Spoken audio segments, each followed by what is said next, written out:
Hi everyone, I'm Rob, and this is By Now, the show where I constantly find myself asking the most important questions of our lives. What the fuck? And how has this not changed by now? I am bi and non binary, and my pronouns are they, them. They're the boxes I check, but they fall incredibly short of how I experience the world. This is a space I'm using to further free myself from the binaries of life, to better understand why they exist in the first place, and to connect with others looking to do the same. Welcome. I was not expecting to do another episode so soon. And in fact, I'm not really considering this to be one of my main episodes for By Now. Think of this more as a bonus episode. I'm still, of course, figuring out exactly what By Now looks like, what this space is, and what purpose it's going to serve. But I'm thinking that my main episodes are going to have that format where we talk about quotes and media and what is motivating me to record that particular episode. And then, of course, that main topic and probably some sort of a final thought moving forward. For these bonus episodes, though, I think more of what I'm going to be sharing is my own journey through life. What it's like being someone, again, who checks the boxes, identifies as bi and non binary, and is experiencing the world as they do that. This is what I'm trying to share with you, a little bit of who I am, where I am, and where I'm going in these bonus episodes. I want to hear about your journeys too. And one of the things that's motivating me to do this particular bonus episode is just the incredible feedback that I have gotten from all of you, from so many people who have either watched the episode on YouTube or listened to it on Apple Podcasts, which I finally got figured out, or just even, said that they were going to listen at some point. I am so incredibly humbled at the feedback, the thoughts you have shared about what I had to say about your own lives, about your own journeys. It has just been so thought provoking and, again, humbling to think that you're taking time out of your life to share a bit with me. I said in my last episode that I stand on the shoulders of so many others who have come before me. And friends, it is so true. I would not be here without the voices that have spoken up before me. And I hope to add my voices to and amplify theirs. So that's part of why I'm doing this episode today, again, to say thank you. Thank you, thank you, thank you to those who have listened, watched, commented, subscribed, shared, and allowed me to share a bit of your journey with you. And I'm hoping to share a little bit of my journey with you tonight. I say tonight, we're getting closer to sunset here. Today is Friday. I had posted the first episode this past Sunday. And again, just the overwhelming response in such a short period of time has been humbling, and I've been so grateful for it. I wanted to share a little bit about me this week, and specifically about the importance of my name. The title of this episode is "Abide by Any Other Name," and that's me. I was born and raised and given the name Robert Harry Swinton Jr. Just the implicit nature of that Jr. lets you know that this is my father's name as well. When I was born, as so many of you, we're assigned gender, even though we have no concept of it. We're assigned nationalities and religions and so many other things that go along with being born into the particular circumstances that we are. We have no choice in the matter. And some people experience incredible privilege because of that, as I did, and some people experience incredible challenges. And for most, it's some sort of a mixed bag. And I like to think that I've had a little bit of both. Again, incredible privilege, even just to be able to sit here and share my story with you. I have a voice when so many other people do not, which is one of the reasons I feel the need to speak up. Being named after somebody else carries with a lot of expectations, a lot of weight. I couldn't even tell you to this day why my parents chose that particular name. Was it out of laziness? Was it because my father always wanted to have a son who he would name after him? I have no idea. I have no idea. And I have felt different attachments to my name over the years or lack thereof. When I was a kid growing up, my mom would always call me Robert, never Rob, always Robert. And I really don't know what I would have rathered, whether it was Rob, Robert. I had this idea in high school that I would like people to call me Robbie, but that really didn't fit well. Um, I had the strong sense, though, that it wasn't Robert. That wasn't the name that was going to get me through life. Strangely enough, growing up and going to a private Catholic school for 8 years, most of the teachers, and I especially remember administrative assistants and the principal, definitely didn't call me Rob. Either called me Robert or Mr. Swinton. Wow, that's a lot to put on a kid, Mr. Swinton. And I liked to think at the time that it was some sort of a term of respect that I had earned, maybe.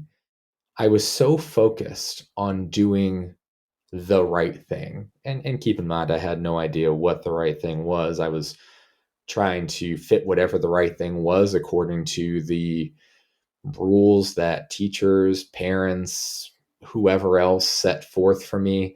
Some of it seemed consistent, some of it did not.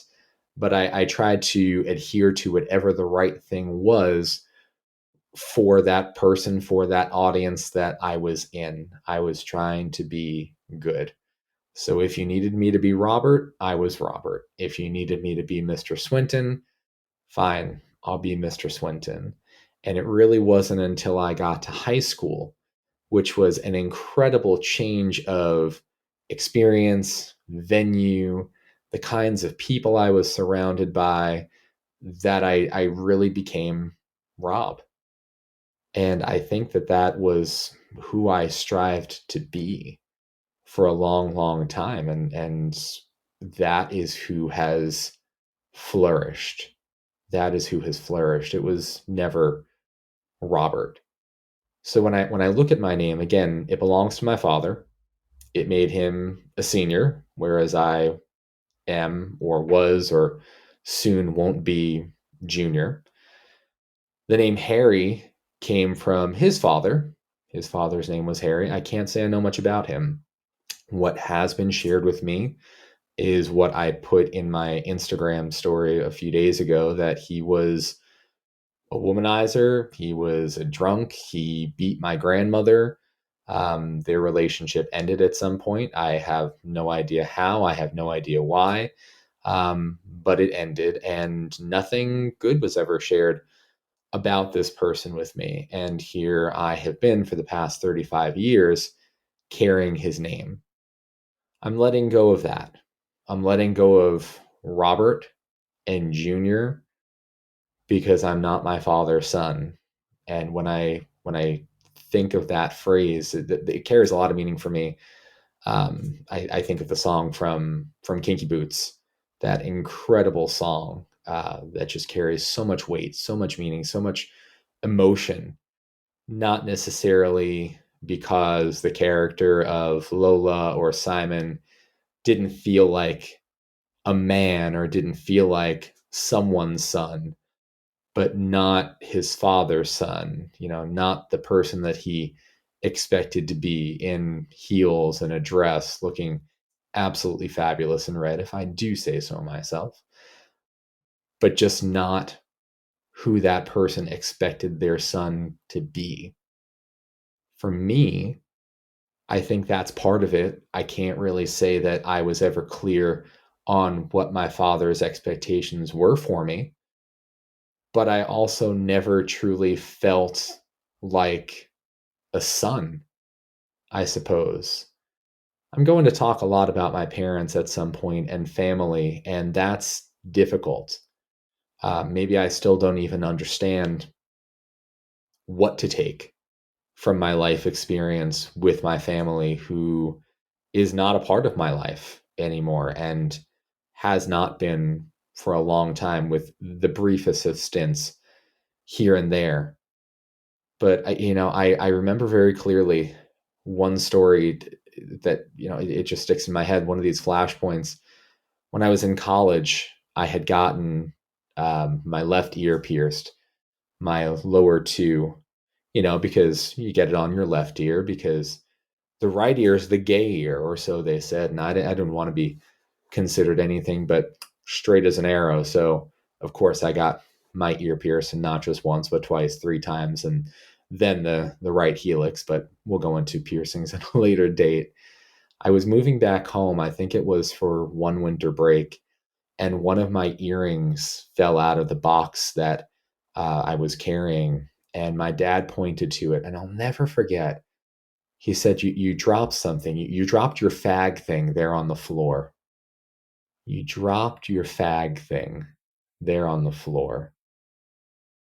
So to have earrings in his mind was a fag thing.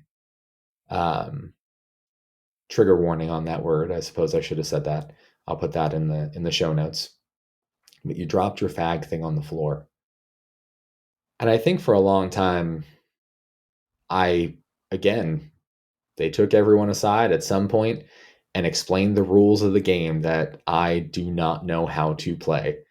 And I didn't know that I had dropped my fag thing. I thought I had just dropped an earring. I did not know that in that house, or according to my parents, that was some sort of sign of being other, some sort of sign of being something other than straight and masculine. And I don't know why I didn't know that. Maybe it was something that hadn't come up in conversation before, but it was a rule. It was a rule that I wasn't aware of. And like I've said previously, I strived to follow the rules. And perhaps if I had been following the rules, I wouldn't have gotten my ear pierced to begin with. And I started breaking the rules from there on out when it came not just to getting my ears pierced, but also getting tattoos.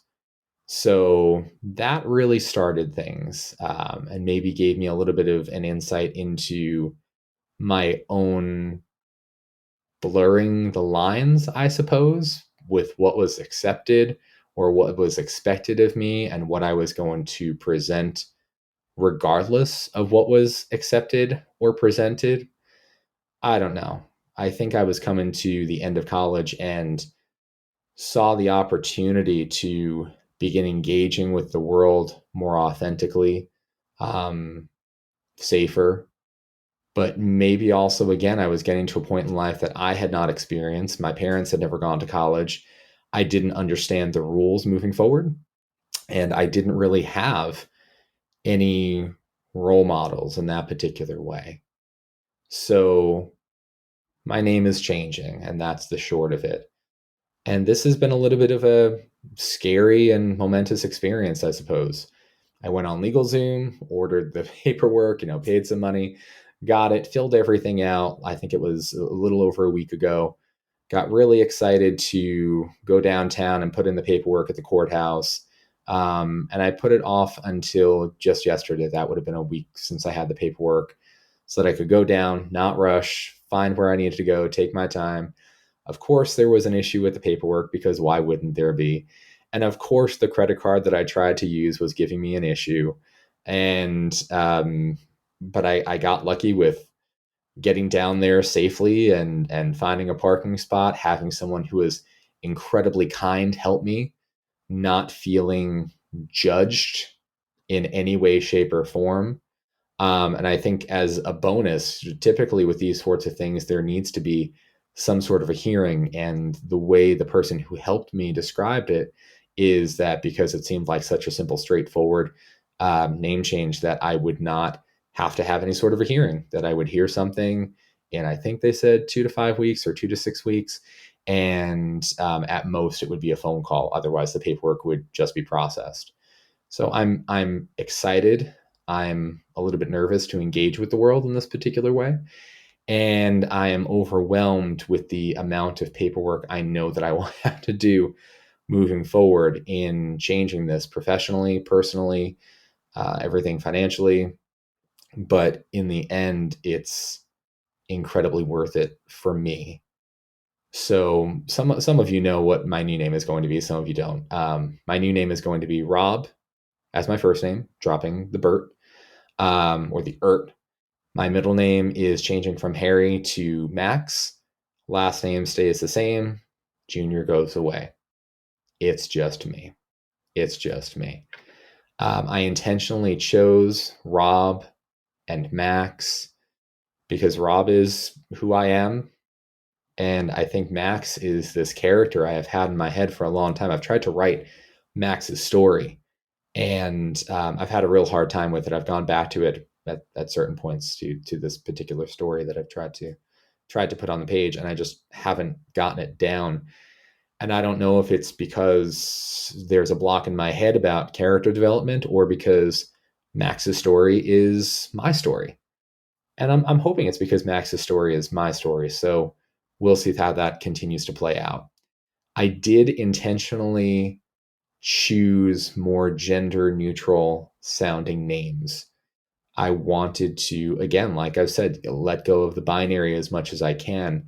I'm holding on to Rob because Rob is who I feel like I am. Rob could be Robert, Robin. Maybe there are other versions of it. I'm not Roberta. I'm not entirely sure. But I feel like you could look at the name Rob, not really know for certain. And the name Max, my great grandfather on my mother's side, I've been told, and so we've done ancestry.com searches, or one of my friends did when I told her this. Um, his name was Max, and he owned a successful business in New York City during the Depression. And that is the kind of work ethic that I try to emulate. And I appreciate the idea of hard work and providing for the people around you and connecting to community and those sorts of things, while again looking for a name that did a little bit more to shed its connection with being a man. So Rob Max, and no more Junior. And the lack of Junior that's a step for me because I think that was my connection. I want to be clear that I don't understand what it's like to be a parent. I don't have kids. I don't know, and I can't, what parents give up for their children. Um, I've been told again and again that two things can be true at the same time. My parents could have tried their hardest, and their hardest may not have been enough.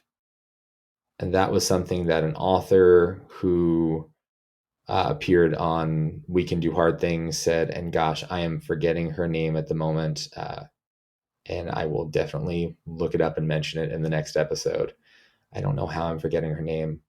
But in any case, that truly spoke to me, this idea that two things can be true at the same time. Those are not mutually exclusive. But I've outgrown the story that my parents tried to tell for me, or the story that they tried to give me before they even knew who I was. I think most of us deviate a little bit from that story. If we keep those familial connections throughout the years, we still want our family's acceptance. We still want their love and support and their kindness. But my family, in a very real way, that part of my family of origin, where I came from, has not been a part of my life for years. And the idea that I would hold on to a name that connects me to that story, I think is a little bit overwhelming. And this is my last big move, I think, of a winter of introspection, of forward movement, of decisions about how I am presenting myself to the world, what I look like in the mirror, how I feel inside, the jumpstart of this forward momentum, I suppose, in figuring out how I am presenting myself to the world and what I am leading with. So this is a big deal for me. And with this kind of thing, I've thought about it quite a bit, comes correction as well, because I'm sure there are still people out there who want to call me Robert or have always known me as Robert, or who will jokingly want to use my full name and call me Robert, or paperwork that I'll fill out, or, you go places and people make assumptions. And I'm not looking forward to the corrections. I'm not looking forward to having to explain my story. And maybe I don't have to. Maybe I don't have to. Maybe that's something that I'm carrying forward. And maybe that's a letting go for me. And I'm continuing to grow with this. This is a new development and it's not even officially official and legal yet. But it's something that I felt the need to share. I don't think it's the kind of thing a lot of people do throughout their lives. And it's nothing that I ever imagined myself doing. But here we are, and I am doing it. And it's the kind of thing, again, that I wanted to share. And I'm interested to know, have any of you ever changed your name? What does that look like for you? How does it feel? Is it more representative of who you are? After a while, have you let go of the identity perhaps that was attached to that name? Has your family, if you do still connect with them, your family of origin, have they been able to make that switch? Have the positives outweighed the negatives? Has it been a sense of empowerment for you? I want to hear, and of course I'm hoping for good things, but in the same breath, I want to learn as well. And sometimes when you learn, it's about hearing the tough things. It's about hearing the hard things and working through those hard things together. So that's my story for this week. That's part of my journey. Again, I'm planning on releasing new official episodes, not bonus episodes, once every other week, at least up until the summertime. And then we can kind of go from there. So lots more to share. And I hope in the meantime, you'll feel comfortable continuing to shoot me a text or to give a call and leave a message, or to send me a DM on Instagram. I want to hear from all of you. And again, if you do want to give a call and leave a message or send a text, that number is 216-200-7779. I want to be clear that that is not like my personal phone number or anything. That'll go through Google Voice, but I will see it. I so appreciate the time that all of you have taken to share part of your journey with me, to ask me questions, to challenge me, and to help me continue to grow. One follower said to me the other day that they were so glad that I was adding to this conversation because there still are not enough queer voices out there. I'm a queer voice, and I am so grateful to be out there, and I'm only out there because of you. Have a wonderful weekend, friends. So much love, and stay safe. I'll see you again next week. Bye-bye.